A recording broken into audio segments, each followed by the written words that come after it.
Jadi sesuai dengan amanat yang diberikan ke saya untuk membahas tentang perkembangan aktivisme di Indonesia, yaitu dari masa dahulu dan sekarang itu bagaimana komparasinya. Jadi itu yang pertama. Yang kedua, kita perlu melihat pula relevansi aktivisme sekarang dan tantangannya itu seperti apa. Jadi kira-kira itu pembahasan yang akan saya sampaikan kepada teman-teman. Dan di sini saya juga menjadi semacam pembelajar juga karena saya juga mau menerima input dari teman-teman aktivis di sini ya, yang mungkin lebih banyak tahu secara empiris daripada saya yang lebih banyak sebagai pengamat di sini. Mungkin itu saja dari saya pembukanya. Baik, yang ingin saya sampaikan sebelum kita mengelaborasi lebih lanjut adalah bagaimana kita melihat aktivisme itu seperti apa. Jadi kalau dalam perspektif teoritis tentunya, dan banyak studi yang sudah menelisik atau mengelaborasi tentang gerakan aktivisme ini, memang aktivisme ini dibagi dalam dua hal, yaitu sebagai sebuah gerakan moral, yaitu bagaimana kelompok-kelompok aktivis, teman-teman aktivis ini berkembang nantinya menjadi semacam kelompok kepentingan, yaitu bagaimana mereka mengembalikan lagi marwah demos sebagai pemegang kedaulatan rakyat tertinggi.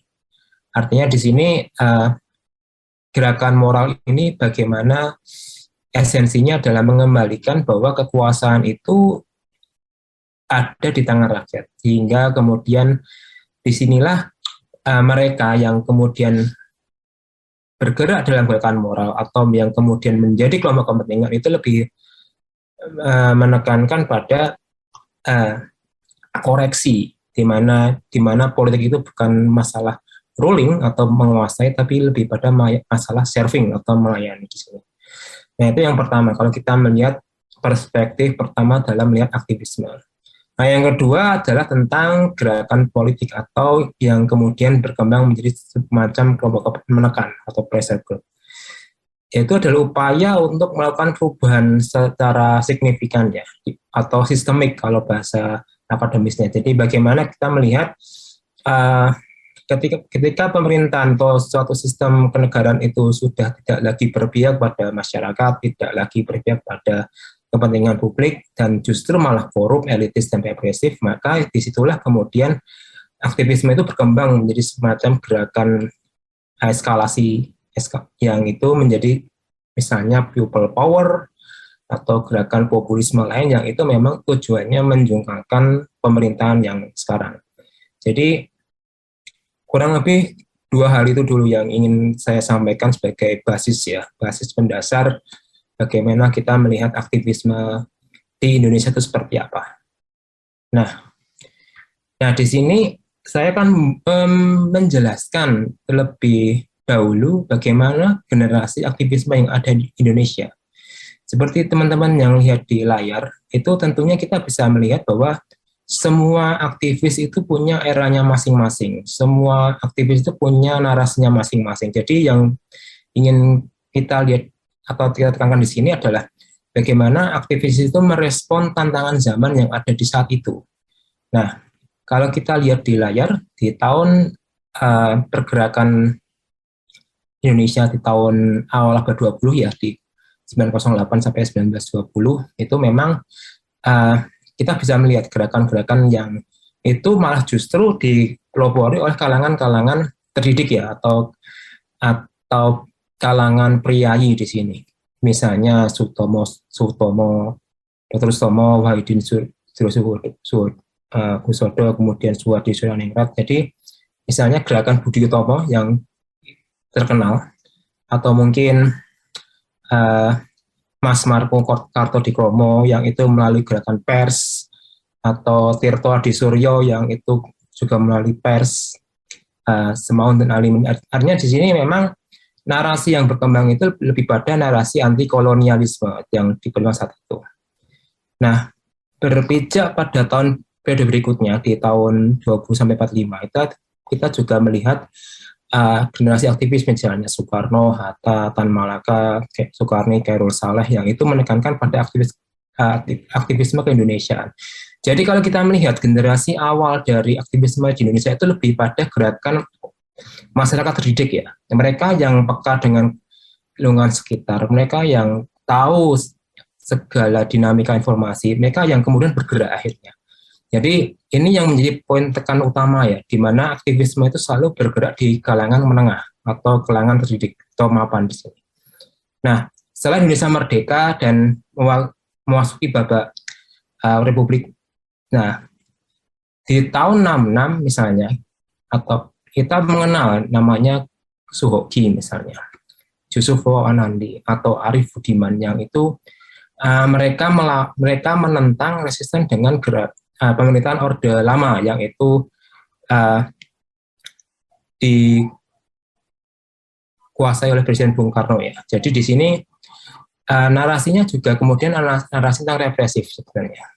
Tahun 74 juga hampir sama. Kita mengenal adanya Hariman Siregar, Aini Khalid dan Syahrir yang itu juga menentang dalam tanda kutip Orde Baru yang mana dianggap pro kapitalis dan sebagainya. Dan 98 yang mungkin teman-teman aktivis atau teman-teman sudah banyak kenal jauh, kita mengenal ada tokoh-tokoh seperti Budiman dan lain sebagainya yang itu juga mengangkat anti otoritarianisme.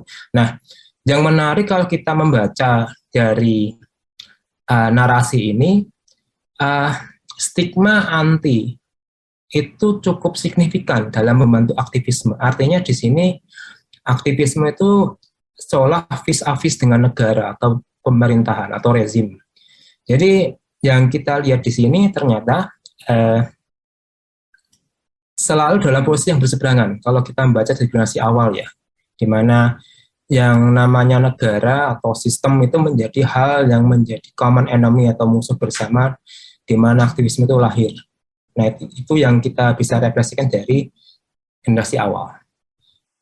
Nah, saya ingin mencoba mengkomparasikan generasi awal yang tadi kita diskusikan dengan apa yang kita nanti diskusikan tentang generasi kekinian atau generasi yang muncul setelah tahun 98 sekarang.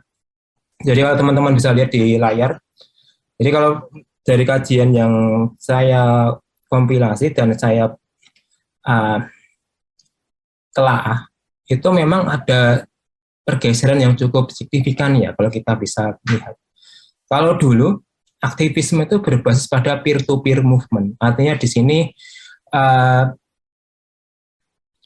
yang namanya aktivis itu mesti satu angkatan, satu latar belakang, satu status sosial. Artinya di sini lebih condong aktivisme itu dalam relasi yang sifatnya kolegialitas. Kita tahu satu sama lain dengan siapa kita berinteraksi, dengan siapa kita berbicara, sehingga dari situ kemudian menjadi efek bola salju yang kemudian membesar. Nah sekarang, di era aktivisme sekarang, kita mengenal yang namanya kolektivisme ya. Artinya kalau sekarang ini, kalau dulu aktivisme itu lebih pada misalnya demonstrasi atau melawan propaganda dan sebagainya, sekarang itu lebih pada kolektivisme ya, atau yang kita lihat sekarang adalah aktivisme klik. Misalnya sekarang kita mengklik Ceng.org misalnya, atau kitabisa.com atau situs-situs lain, itu kita sudah bisa dianggap aktivis. Nah, artinya di sini penyebaran engagement ya, atau keterikatan dalam suatu gerakan itu kemudian tidak lagi tersekat pada gerakan misal berbasis kampus atau mungkin gerakan berbasis organisasi lain, tapi lebih pada menyasar pada kelompok-kelompok yang lain yang itu memang tidak memiliki latar belakang akademis misalnya. Artinya di sini kita bisa melihat gerakan itu kemudian melebar dari tembok kampus kalau kita lihat sekarang. Yang mana orang awam pun sekarang bisa jadi aktivis. Bahkan ibu rumah tangga pun bisa jadi aktivis karena mereka tahu dengan isu yang berkembang di sosial media. Nah, menariknya lagi adalah ketika dulu aktivisme itu lebih menyorot pada narasi anti pemerintahan, anti otoritarianisme dan lain sebagainya. Sekarang isunya lebih plural. kita bisa bicara isu lingkungan. Kemarin kita juga baru selesai ribut-ribut dengan isu ganja medis misalnya. Kemudian isu-isu lain. Artinya di sini isunya tidak lagi isu yang berbasis kekuasaan, tapi lebih plural. Akhirnya kita bicara isu lingkungan, kita bicara isu keagamaan dan sebagainya. Artinya di sini aktivisme sekarang itu tidak lagi dalam suatu entitas yang single. Kita sudah jamak, plural isunya sekarang kita hadapi. Nah, orientasinya pun juga berubah. Kalau dulu kita berharap pada suatu perubahan, kita sekarang lebih pada koreksi atau revisi terhadap kebijakan publik. Nah, yang menarik di sini adalah kita sekarang ada di sistem demokrasi yang memang nuansanya berbeda dengan mereka yang hidup di masa otoritarianisme. Artinya di sini feelingnya kemudian kalau dulu memang menantang rezim, sekarang kita lebih pada mengkoreksi apa yang dilakukan rezim. Jadi ada semangat, feeling yang berbeda gerakan aktivisme dulu dan sekarang. Nah, yang selanjutnya kalau dulu mahasiswa itu dikenal sebagai agent of change atau gerakan agen perubahan, mereka yang menginisiasi gerakan aktivisme, demonstrasi dan sebagainya. Sekarang itu kita lebih pada mengenal masyarakat yang berjejaring. Artinya sekarang di sini karena dengan sosmed, dengan perangkat digital, kita bisa kemudian mengembangkan aktivisme itu di luar tembok kampus yang tadi saya bilang ya. Jadi masyarakat awam pun berjejaring dengan satu isu satu sama lain. Misalnya yang kemarin pernah kita alami isu populisme Islam misalnya, atau mungkin isu polarisasi yang itu memang membuat masyarakat itu berjejaring satu sama lain karena isunya tuh menjadi concern bersama katakanlah. Nah, lawan politik kalau dulu memang lawannya jelas pemerintah. Sekarang ini lebih plural juga. Kita berhadapan dengan kelompok lain. Kita berhadapan dengan pasukan cyber. Kita berhadapan dengan pemerintah. Artinya di sini generasi aktivisme sekarang dengan yang dulu itu lebih kompleks yang sekarang ternyata. Artinya kita menghadapi kompleksitas aktor, isu, dan kepentingan kalau kita bicara aktivisme sekarang dibandingkan yang dulu ya, teman-teman semua. Nah, ini yang kemudian saya rangkum bagaimana kita bisa melihat aktivisme Indonesia pasca reformasi.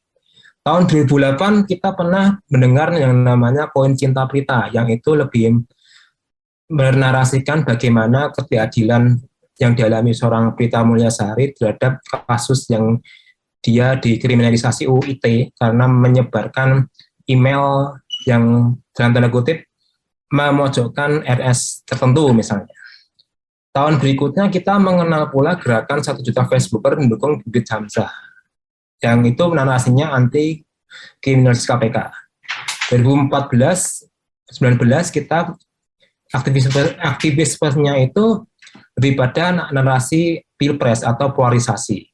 2017 kita ada aksi bela Islam, aksi bela ulama yang itu narasinya populisme Islam. Nah, sekarang 2020 sekarang kita mengenal namanya aliansi rakyat bergerak, kejayaan memanggil promosi korupsi. Artinya di sini narasi aktivisme, narasi pergerakan itu pada akhirnya berkembang dari narasi-narasi yang itu bersifat privat ya. Misalnya narasi tentang ketidakadilan, narasi anti korupsi misalnya, yang kemudian berkumpul menjadi satu payung, misalnya anti pemerintahan yang korup misalnya. Di sini kita atau mungkin anti pemimpin A atau B misalnya. Artinya di sini kalau dulu narasi aktivisme itu berkembang dari hal yang makro, misalnya isu kekerasan, isu penculikan, sekarang lebih pada bergerak dari isu yang kecil, misalnya isu perbedaan pilihan politik, isu keseharian yang itu memang kemudian bermuara pada satu faktor. Ya inilah yang membedakan generasi dulu dan sekarang, teman-teman. Kalau kita melihat narasi aktivismenya, dan di sini kita bisa melihat bagaimana ruang sosial media itu membuka narasi-narasi masalah privat yang kemudian itu bisa berkembang atau dikristalkan menjadi suatu masalah yang itu menjadi payung atau menjadi semacam istilah besar yang itu memayungi semua masalah yang ada. Misalnya isu populisme Islam atau mungkin isu reformasi di korupsi yang itu memayungi semua masalah yang kita hadapi di sosial media atau mungkin secara privat kita alami sendiri di kehidupan sehari-hari. Nah, kemudian bagaimana kita melihat relasi aktivisme dengan demokrasi? Nah, aktivisme itu sebenarnya kalau kita bisa simpulkan atau kita ringkas adalah bagaimana kita itu kembali pada praktek demokrasi substantif ya. Kalau teman-teman mungkin membaca bagaimana dulu demokrasi di Yunani itu digerakkan, mereka tuh lebih mementingkan yang namanya suara, voice di sini. Artinya suara kita itu dihargai daripada vote yang kemudian kita sekarang jalankan. Demokrasi prosedural melalui pemilu kan suara kita kan terkonversi menjadi vote kan, suara yang itu kita aspirasinya terwakilkan dengan calon yang kita pilih. Namun belum tentu calon yang kita pilih itu kan membela kita, karena ada logika menang dan kalah di sini. Aktivisme itu lebih pada bagaimana voice itu atau suara secara harfiah, secara marwah itu kita bisa kembali memengaruhi kebijakan atau menjadikan kita sebagai aktor yang tidak tanpa representasi melalui anggota dewan pun bisa bersuara. Disinilah kemudian kita melihat dimensi aktivisme itu bisa hadir di sini. Yang kedua, seperti yang saya bilang, aktivisme itu juga bagian dari upaya koreksi terhadap kebijakan publik. Misalnya kemarin ribut-ribut, misalnya sekarang kita alami ya, misalnya polemik UU KUHP misalnya, atau HIP, atau mungkin revisi, atau mungkin UU Cipta Kerja yang kemarin berhasil disidangkan di MK. Artinya di sini aktivisme itu lebih pada koreksi ya, atau kita merevisi apa yang dilakukan oleh negara di sini. Seperti yang tadi yang kita sebagai macam undang-undang kontroversial yang kemarin sempat menghebohkan selama pandemi. Yang ketiga yang tentu adalah bagaimana aktivisme itu menjaga marwah sebagai sebuah masyarakat sipil. Ingat bahwa kekuasaan itu tidak selalu berpusat di negara. Kekuasaan itu ada pula di masyarakat. Jadi disinilah kemudian kita perlu melihat bahwa kita juga berdaulat atas pemerintahan yang kita sekarang pilih. Artinya kita bertanggung jawab secara moral dengan jalannya pemerintahan sekarang ini, teman-teman semua.